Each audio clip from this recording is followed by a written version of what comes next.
Su programa Juicios Insensatos, transmitiendo para Sin Línea MX y para Radio Numancia desde el centro de Querétaro. Somos sin duda un existente antes que otras cosas. Nos encontramos muy distantes del momento en que ocurrió entre los que ahora nos llamamos seres humanos la mutación, el cambio por el cual empezamos a convertirnos en cosas distintas de lo que en algún momento fuimos. Pero sin duda nuestro primer instante, nuestros primeros instantes y nuestro primer periodo de vida es el de un existente, simple y llanamente, como una piedra, como un pájaro, como un fenómeno de la naturaleza. Sin embargo, curiosamente, una de las cosas que suceden cuando leemos es que comenzamos a humanizarnos. Sin duda alguna, existen calidades de lecturas y existen discusiones en torno a qué lecturas hacer, por qué, cuáles, cómo escoger, cómo diseñar los parámetros. Pero leer humaniza, nos empieza a apartar de ser simplemente un existente y sin duda alguna que el entorno, el grupo social, todo aquello que se encuentra a nuestro alrededor y ejerce influjo material y también de otro tipo hacia nosotros, tiene como resultado, en términos amplios, en transformarnos o en convertirnos en un sujeto.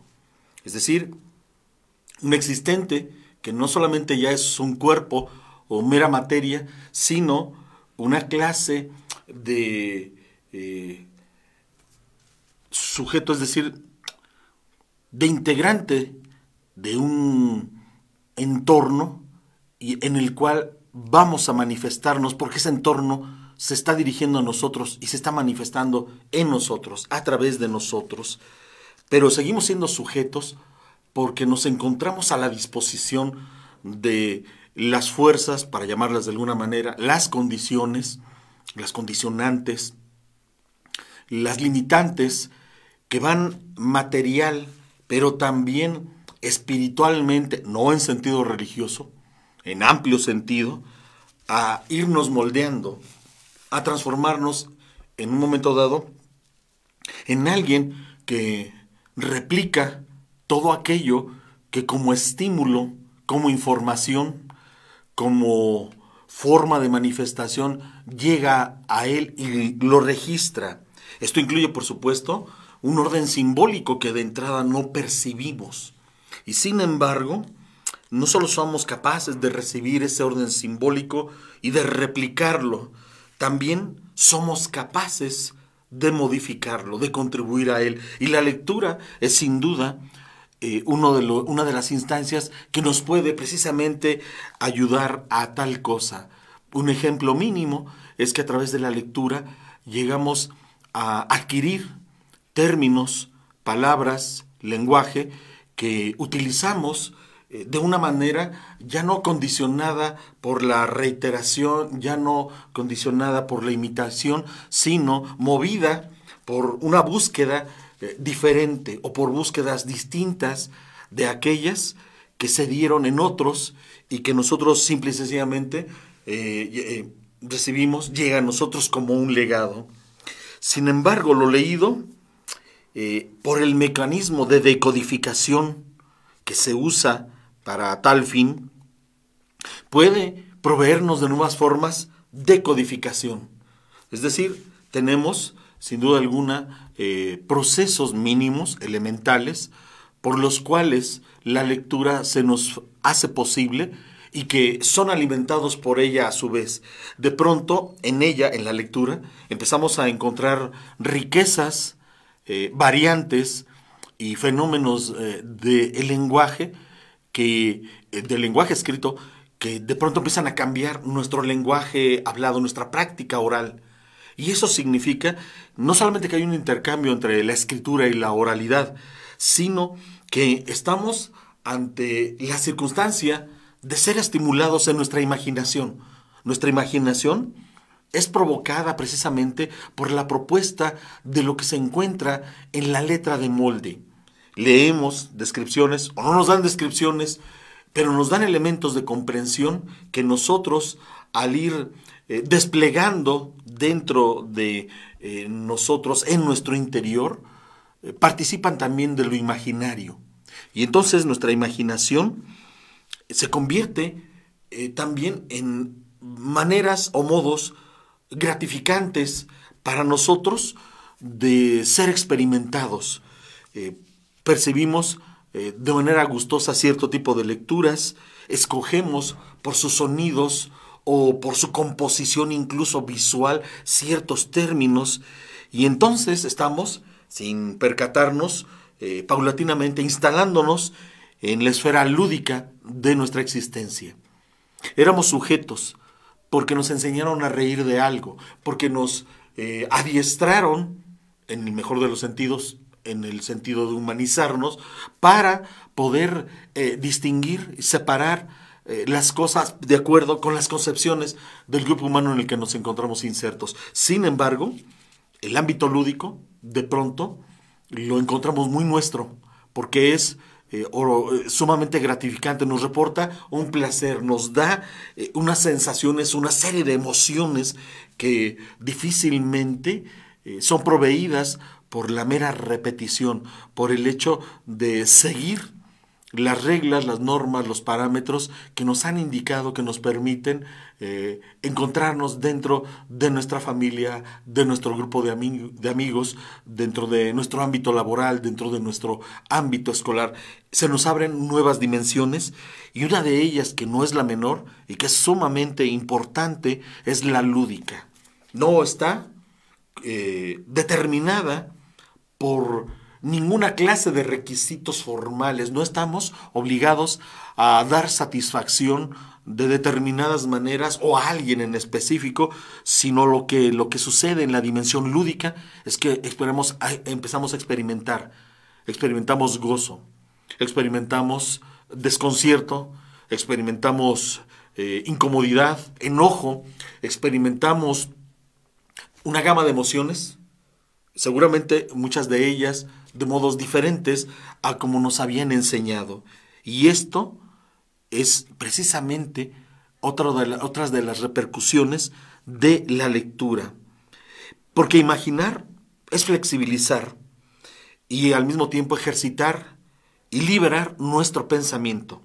Lo flexibilizamos porque empezamos con la adquisición del lenguaje, con los nuevos modos de construcción que nos llaman la atención o que nos seducen, que buscamos tímida o resueltamente a practicar.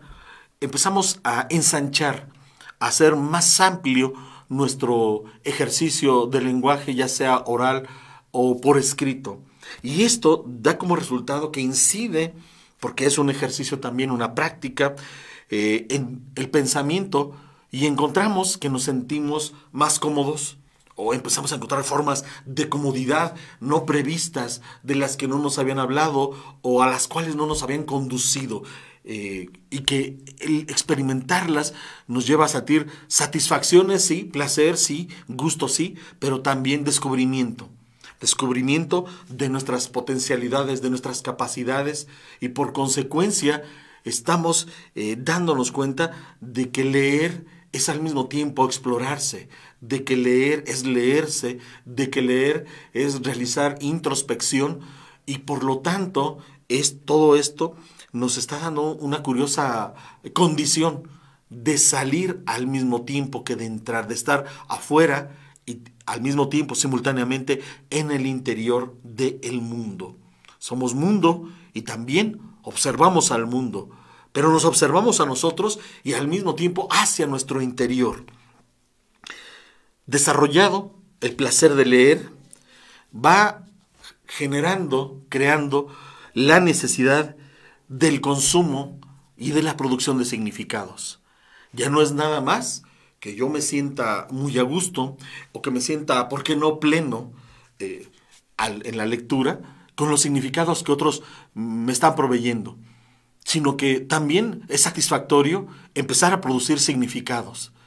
Y esta producción de significados, por supuesto, es una condición indispensable para que nos transformemos en algo más que sujeto, que es individuo. Es decir, empezamos con esta introspección que mencionaba hace un momento, con este tropezar con nosotros mismos, empezamos a darnos cuenta de que somos, en un grupo, alguien más del grupo, pero también alguien distinto. Alguien que se separa del grupo y que tiene también la posibilidad, la capacidad de estar dentro del grupo. Y esto nos empieza a individualizar, porque estamos simultáneamente mutando, porque consumimos significados, los aceptamos, pero también empezamos a producirlos, empezamos a hacer que el entorno se modifique. Y al modificarlo, nos modificamos nosotros y, por supuesto, modificamos a las personas que se encuentran cerca de nosotros. Y entonces podemos establecer relaciones de otra manera. Mi hermano sigue siéndolo, pero de un modo distinto, de una manera diferente, con una posibilidad o una serie de posibilidades que tal vez no existían antes de que los fenómenos desatados por la lectura se presentaran. Y por supuesto, esto quiere decir que estamos contribuyendo a la construcción de los demás, tanto como a la construcción de nosotros. El día de mañana, tal vez todavía vamos a sentirnos decepcionados de la realidad, pero no es igual a la decepción anterior a los procesos lectores. El apropiarse de significados, entonces, y el elaborar los propios, nos permite algunas cosas. En primer lugar, una mayor conciencia de nosotros. Es decir, nos damos cuenta con mucha nitidez que podemos ser objeto de nuestra propia reflexión, que podemos tomarnos como un elemento de la realidad al que se le puede preguntar, que se puede inspeccionar, que se puede investigar, al que nos podemos aproximar tratando de establecer sus fronteras, sus lindes, pero este objeto que se piensa a sí mismo, por supuesto, está desarrollando también una mayor capacidad para retener conocimientos, no solamente aquellos que la comunidad, no solamente aquellos que nuestro horizonte nos ha dado, no solamente aquellos que formalmente adquirimos, sino aquellas habilidades también que se están desarrollando, que se están presentando en el momento en que hacemos esta inspección de nosotros y de los otros. Cuando en un momento dado nos asombra tanto la existencia de los demás, porque encontramos simultáneamente asombrosa nuestra propia existencia. Y en consecuencia, también hay una mayor capacidad de discernimiento. Este discernimiento sobre la realidad, dicho así groseramente, es decir, de modo muy amplio, muy vasto, es también un discernimiento sobre nosotros. Y es algo que nos permite ir construyendo ahora sí el mundo. No hay construcción del mundo cuando solo hay aceptación. No hay construcción del mundo cuando solo hay herencia, cuando solo hay legado, cuando solo hay repetición, cuando únicamente nos limitamos a repetir lo que otros nos enseñaron, lo que nos dijeron que era bueno, válido, admisible, y también cuando ignoramos aquello que nos dijeron que no tenemos por qué tomar en cuenta. Y entonces están sucediendo que las capacidades de los sujetos no son puestas a prueba, están siendo convocadas, están siendo despertadas de alguna manera, están siendo no solo aquellas que el entorno, que los demás nos permitieron conocer y llamarles de esta manera, sino otras que no pensábamos, otras que no presentíamos, que no sospechábamos y que, sin embargo, se están presentando, se están dando en nosotros. De esta manera se favorece una mayor adaptabilidad cognitiva.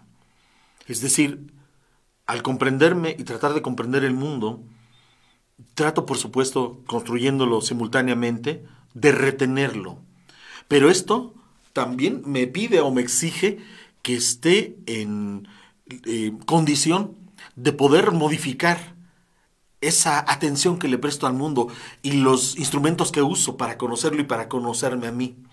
No es nada más que ya descubrí cuál es la clave de oro y por lo tanto de aquí en adelante todo es jauja, todo es traducción. No, porque voy a confrontar objetos, voy a confrontar circunstancias y fenómenos y procesos, individuos que me van a pedir que cambie, que vire de rumbo, porque lo que sabía ya no me sirve, lo que sabía no es aplicable a ellos, lo que sabía de pronto se minimiza, se vuelve insignificante y requiero de nuevos saberes. Y estos saberes, por supuesto, están en relación con los fenómenos, las personas, los procesos, los objetos, pero también conmigo mismo. ¿Qué tanto soy capaz de transformarme, de cambiar? Digamos, como si fuera la ruta hacia el trabajo, hacia la casa. Voy a pasar siempre por las mismas calles, voy a hacer exactamente lo mismo, el mismo recorrido, o me atreveré a tomar las variantes, probablemente pocas, que pueda tener, las alternativas, o puedo intentar cosas diferentes. Esto que estoy diciendo, por supuesto que pertenece a la esfera de lo lúdico. A nosotros nos parece que los niños ejercen alguna clase de necedad cuando caminan, por ejemplo, con un pie sobre la banqueta, sobre la acera, y con el otro en el arroyo. Y ese caminar extraño que está en dos niveles y que no les permite avanzar con mayor rapidez como quisiéramos de manera pragmática los adultos y que se vuelven, bueno, pues unas pequeñas rémoras, unos pequeños escollos que nos van retrasando, que nos van alentando. Sin embargo, no nos percatamos de que el niño lo que está haciendo es probar. Y nosotros tendremos que probar también en términos de conocimiento. A eso me refiero cuando hablo de la adaptabilidad cognitiva. ¿Qué tan dispuestos estamos a hacer qué tanto estamos dispuestos a hacer para darle mayor claridad a las cosas, para recortarlas con mayor precisión en sus límites y en sus condiciones de ser? Si observamos, nos vamos alejando de ser simplemente existentes y no solamente individuos, sino a convertirnos en individuos, sino además en individuos con rasgos muy específicos, con características que les son muy propias y que, sin suprimir aquellas que les permiten estar en una colectividad, sin embargo, permiten distinguirlos dentro de esa colectividad. Por otro lado, podríamos decir que en este punto estamos, en términos humanos, realizando una actividad civilizatoria. ¿Cómo es eso? ¿Sí? Al existente se le instruye para que se convierta en sujeto. Un sujeto al cual se le dan ya resueltos o resueltas ciertas cuestiones materiales y también ciertas cuestiones del orden simbólico, del orden espiritual, y por lo tanto se le está, sin que él lo perciba, insertando dentro de una matriz de civilización. No es nada más que nos sintamos mexicanos, no es nada más que hablemos el español que se practica en alguna parte de México, no es nada más que tengamos diseñadas y dispuestas nuestras emociones, nuestros valores, nuestras tablas axiológicas de un modo tal que se nos puede identificar como mexicanos, sino que estamos en posibilidad y tenemos capacidad para convertir esa matriz civilizatoria en otra distinta y entonces seguir transitando en nuestra humanización hacia convertirnos en un individuo cada vez más específico. Ahora bien, esto supone que el rango de intereses se va acrecentando, se va haciendo cada vez un caudal mucho mayor y esto va a tener una confrontación con la estática de lo que nos heredaron. Porque queremos dinamizar aquello que considerábamos natural, vamos a decirlo de una manera provisional, que todo aquello que me enseñaron, los modales, el lenguaje, las emociones, todo aquello que me hace estar frente a este micrófono, dirigirme a ustedes e identificarme como mexicano y decir ciertas cosas sobre esa condición, ya estaba dado y requiere, para poder ser validado, cierta inmovilidad, estar sin desplazarse.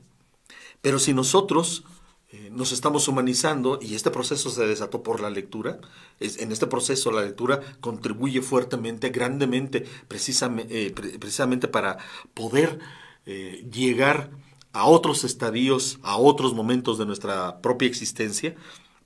Entonces, la dinamización se enfrenta a lo que está inmóvil.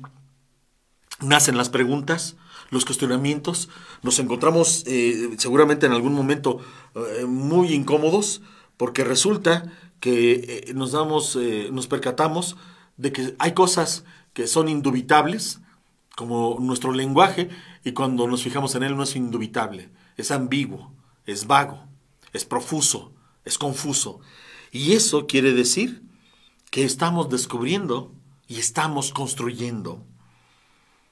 Vivir en San Pedrito Peñuelas, por ejemplo, es algo circunstancial, como vivir en Coahuila, en el centro de la ciudad, pero no es circunstancial desmoronarse y ponerse de pie luego de leer, por caso, una novela como La repudiada de Eliette Abecassis, porque más allá de quién sea esa autora y más allá de lo que diga esa novela, estamos presenciando con nuestra lectura, con nuestro interés, con nuestra actitud frente al texto, la fábrica central de lo que somos, pasando de ser sujetos y estar, por lo tanto, valga la paradoja y el sarcasmo, precisamente amarrados, sujetados por diferentes condiciones, a cobrar conciencia de ello. Y entonces ya no es igual. Tener conciencia de que algo me ata, tener conciencia de que algo es mi dique, es mi límite, es mi frontera, es muy diferente de vivir en la ignorancia de tal circunstancia, de tal cosa. No saber que no puedo pasar de este límite es muy diferente a creerme libre y estar siempre topando con el mismo muro, en la ilusión de que mi voluntad es la que se cumple y yo soy alguien que decide y determina sin ninguna clase de elemento externo que lo sujete. Leer emancipa de los lastres. Leer emancipa de las taras y de las ataduras que no pocas veces aceptamos bajo una denominación que es prestigiosa y que continuamente es puesta a discusión por la realidad, pero que nosotros tratamos de ignorar precisamente por lo problemática que es, y que es la noción de normalidad. Es decir, no importa si la misoginia que me hereda mi cultura, el machismo, la violencia contra los diferentes, la noción como un valor de que está bien acosar o linchar a otros porque me han dicho que no caben, no están dentro del cartabón, no están en el esquema de lo normal, pues me parece normal. Es decir, estoy sujetado por una serie de elementos de pensamiento, de elementos materiales en la realidad, de elementos de relaciones, de factores que me dicen así son las cosas, y a eso le llamamos normalidad. Pero ese yugo que es la normalidad oblitera el pensamiento, lo machuca, como diría Jaime Sabines. Es decir, no le conviene, porque el pensamiento busca pasar los límites por abajo, por un costado, o volar por encima de ellos, mientras que la normalidad nos establece un mapa con fronteras muy bien determinadas, y por lo tanto diciéndonos cuidado, no rebases estas fronteras. En esta lucha está jugándose la libertad del sujeto, que ya no lo es, que se transformó de tal cosa en un individuo que ahora sí merece reconocerse en su nombre y en su personalidad como un espejo, una personalidad que sabe es inconclusa, es inacabada, mientras él esté conociendo, y conocemos toda la vida, mientras dure el proceso de entendimiento, de comprensión de sí mismo y del mundo, la normalidad da una triste satisfacción, una miserable tranquilidad de que pertenecemos, y eso lamentablemente se ubica dentro del ámbito de lo irracional, de lo meramente instintivo, de lo únicamente involuntario. Y resulta que la lectura nos lleva hacia rumbos diferentes, porque es provocación, porque es propuesta de enriquecimiento, porque es también, ¿por qué no?, zanja o voladero donde queremos perdernos en el olvido, donde queremos hacer a un lado todo y donde quisiéramos que solamente pervivieran el gozo, la satisfacción, la plenitud. Pero no sucede de esa manera, porque la lectura nos da una multiplicidad que nos salva de solamente eso. Nos puede embrutecer y al mismo tiempo nos puede construir un escudo contra la enajenación. Y entonces nos vamos convirtiendo, nos metamorfoseamos de ser simplemente un existente, un cuerpo, de ser al principio como una piedra, como una hoja, a alguien que se da cuenta de sí mismo, que se percata. No sería exagerado decir que la lectura contribuye al proceso de volvernos inteligentes y también inteligibles. Somos traducibles para los demás y los demás lo son para nosotros. Precisamente esta es la brega frente a la necesidad que tenemos también de estabilidad, de fijeza. Porque si todo el tiempo el universo humano en el que nos desenvolvemos, o los universos humanos en los que nos desenvolvemos, están en continuo movimiento, esto puede ser no solo desasosegante, sino en un momento dado conducirnos hacia un relativismo que nos haga considerar de poca monta, de poca importancia, el establecer el diálogo, el intercambio y por supuesto el tratar de establecer conocimiento. Y entonces sí caeríamos en algunas de las peores manifestaciones humanas, como es la descalificación o como es la destrucción del otro. Precisamente eso es lo que la lectura no propicia, contra aquello que nos ayuda a protegernos. Y en ese sentido sigue siendo un gran instrumento y una gran vía para poder establecernos en este mundo, emplazarnos en este mundo como seres humanos plenos. Tal vez nunca alcancemos esa plenitud, pero la búsqueda de esa plenitud hace que valga la pena leer. Muy bien, amigos, hemos llegado al final de nuestro programa. Les agradecemos el favor de su atención y los invitamos a que nos vuelvan a acompañar aquí en Sin-Línea MX y en Radio Numancia. Por su atención, muchas gracias y muy buenas noches.